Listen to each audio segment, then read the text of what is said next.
the manga is completed. Ladies and gentlemen, after weeks and torture and a lot of other things, we have finally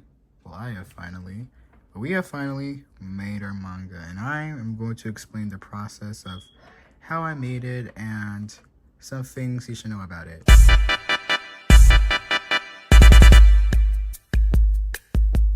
Before I tell you about the manga, let me give you a quick summary about what it is. If you don't know what a manga is, it's a Japanese comic book. The manga relates with two main characters, me and my best friend Berta, and is basically a summary of my middle school experience as well as how me and Berta became best friends.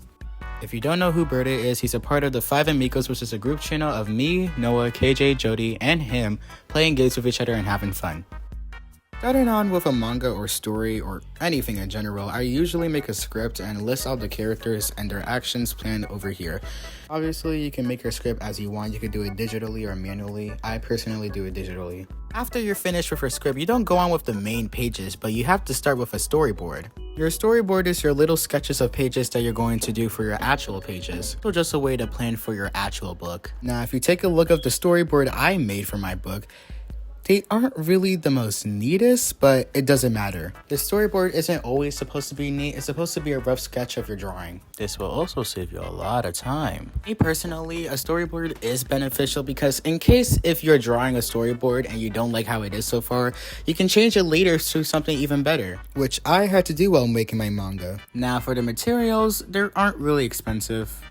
Not really at all. Starting off with the markers, I use Ohuhu and touch markers for the cover. Now the cover I'll talk about later. Now for inside the comic, I don't use any special paper for the pages. I use office paper. I use 2 hands outliner pens, but had to buy a pair of extra. I also have a Sharpie to take in some parts in the comic and have glue to glue the pages together. Now onto the formation. The process is pretty simple. You just need a piece of paper 8x4 and then fold it in half. Once you do, grab another piece of paper, then fold it in half again.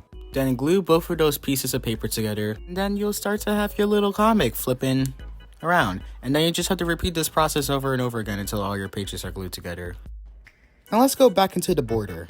Now I had to get a longer piece of paper than an 8x4. And what I did with that is that I measured the width and length of the pages and marked out the spine of the book and the front and the back. Now that wasn't the best explanation, so if you want a better explanation, go follow CardArmies, this channel right over here, who actually explains it with a video included and it's more understandable.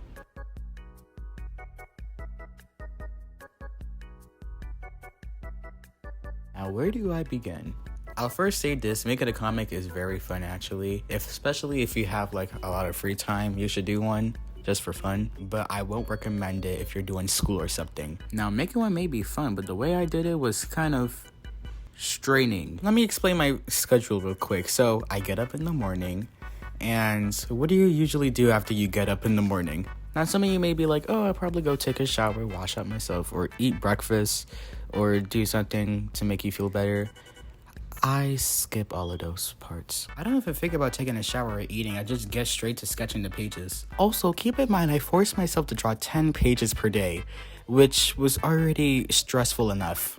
There were times where I had to be up to like 12 a.m. still drawing the pages. In conclusion, don't draw 10 pages per day. Instead, if I had to recommend, for starters, start off with 5, and once you can do 5, you can probably like build it up slowly.